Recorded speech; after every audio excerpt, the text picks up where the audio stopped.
acceptance and identity and security, and they're always coming up on empty.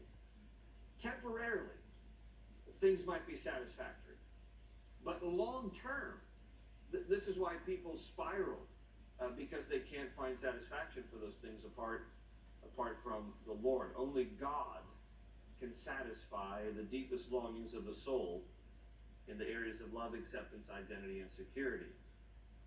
Now, at this point, I'm sure some of you might be saying to yourself, okay, well, Pastor G, we would expect you to be saying all this. You're a pastor, and so you're putting this slant on the complexities of life, but aren't you just oversimplifying it? Human behavior, after all, is a lot more complex than that.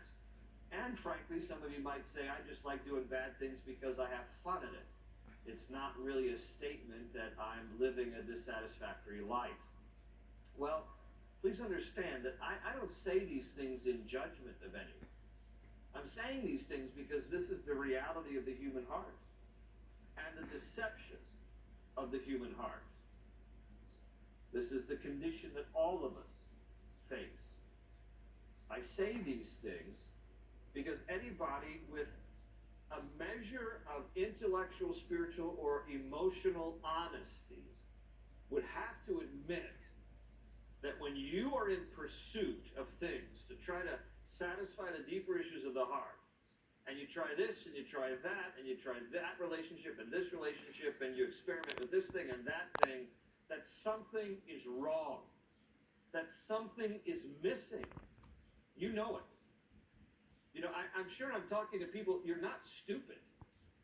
We can't be foolish enough to think that all of these efforts, these attempts at satisfying the deeper issues of the heart, when we go in pursuit of physical and material things, and then end up on empty, we can't be foolish enough to deceive ourselves and to think, oh, well, that's just the way it is. We know that something is wrong. We know instinctively that something is missing. And this is what Jesus is trying to get to the heart of. What I'm telling you is that Jesus offers a solution to our deeper need for love, acceptance, identity, and security. Those things can be met in him. This is the reason why Blaise Pascal, the 17th century French philosopher and mathematician, he was also a Christian, he said, quote, "There is a God-shaped vacuum in the heart of every person that only God can fill," end quote. So this is what Jesus is trying to communicate to those that have sought him. They got in boats, they came over to Capernaum, they wanted more fish and chips, and he says to them, you're only looking to me because I satisfied your physical hunger. There's a greater hunger of the human heart that you need to be aware of, and that's why he says, I'm the bread of life, because I've come to satisfy you in those areas of the human heart for love, acceptance, identity, and security. Now, unfortunately, in the course of that conversation that we read here in John chapter 6, they steered the conversation back to physical food. They're not hearing him. It's like many of us who dismiss the invitation of Jesus to feed on him and then we can find satisfaction for our souls. They just kind of take the conversation and they steer it back to physical stuff. And so there in verse 29, Jesus answered and said to them, this is the work of God, that you believe in him whom he sent. In verse 30, therefore they said to him, what sign will you perform then, that we may see it and believe you? What work will you do? Now hold on a minute, because at this point I'm reading my Bible and I'm thinking to myself, did you just not have an incredible miracle about 12 hours ago? When he's dividing the bread and the fish and feeding however thousands of people, 15,000 maybe? I mean, why are they saying to him, what miracle are you going to show us? He's been showing them miracles. And in fact, if you look at the chronology of events in the Gospel of John, by the time you get here to chapter 6, people have been following Jesus for about 2 years now. 2 years into his 3-year public ministry before he's crucified. They've seen miracle after miracle. What do you mean? What sign are you going to give us? But they steer it back to physical food. And in verse 31, they say, our fathers ate the manna in the desert. As it is written, he gave them bread from heaven to eat. And so they're recalling their own Jewish history when, during the time of the wilderness wanderings between Egypt and the Promised Land, God did miraculously provide food for the Jewish people in the form of quail and in the form of something called manna. Now, manna in Hebrew just translates, what is it? Because the people didn't know what it was, but it was this beautiful, you know the joke, if you've been here long enough. I love to think of it as Krispy Kreme donuts, but the Bible describes it as like this frosting that appeared on the ground, and people could scoop it up every day, only for that day, and it would give them nourishment and sustenance. And it was basically this sweet bread of heaven, where God would bring it about every day to sustain the people. So in this conversation with Jesus, they're like, hey, our forefathers ate that manna that God rained down. What are you going to do for us? And Jesus in verse 32 said to them, most assuredly, I say to you, Moses did not give you the bread from heaven, but my Father gave you the true bread from heaven. He's talking about himself here. And he says, for the bread of God is he who comes down from heaven. He's referring to himself. Okay, remember, Jesus is God, being co-equal, co-existent, co-eternal with God.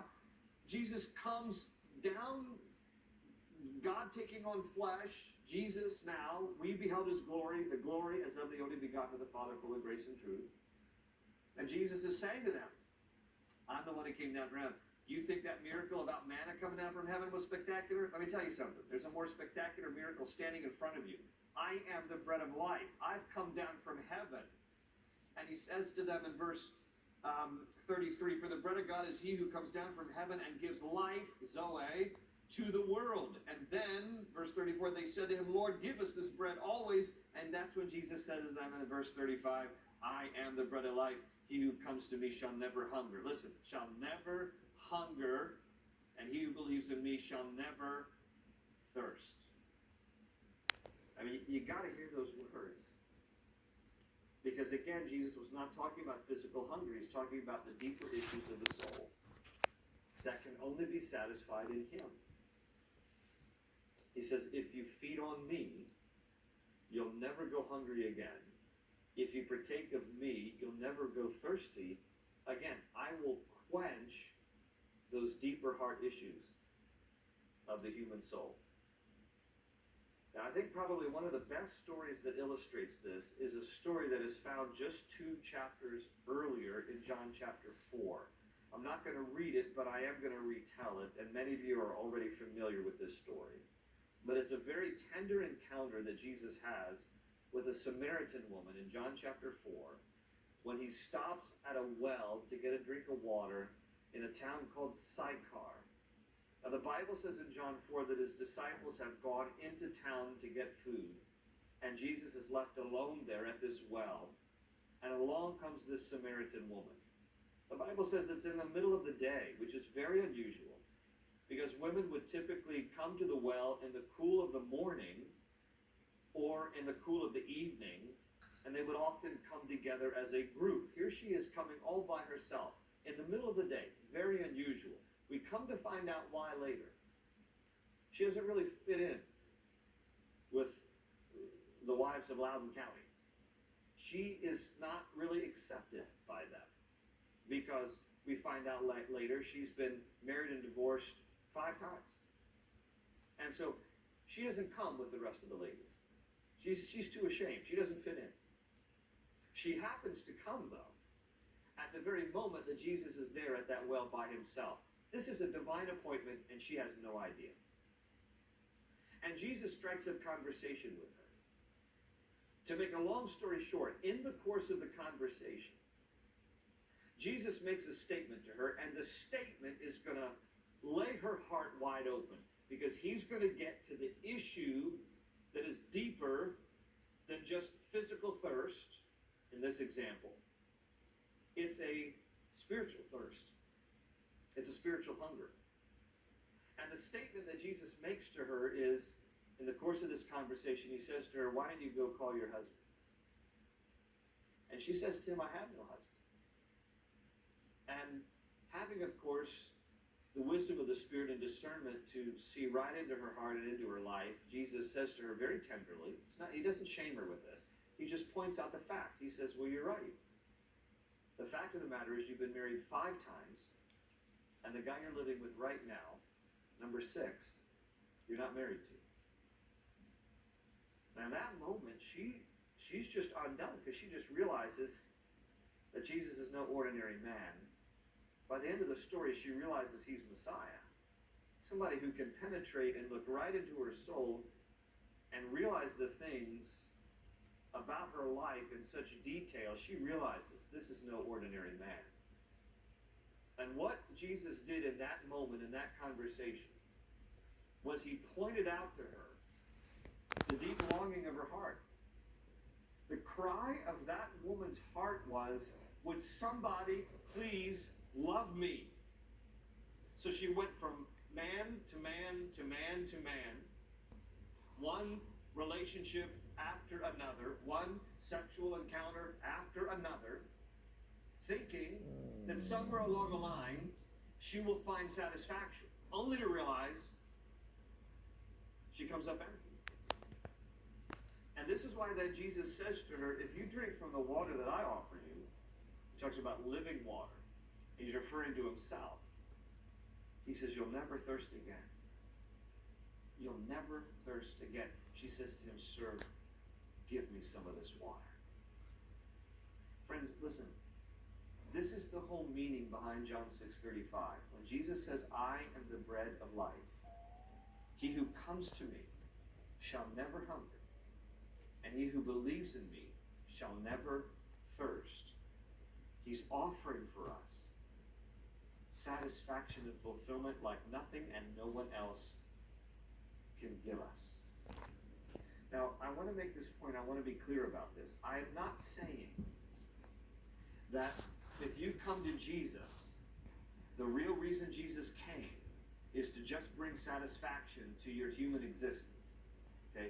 That's not what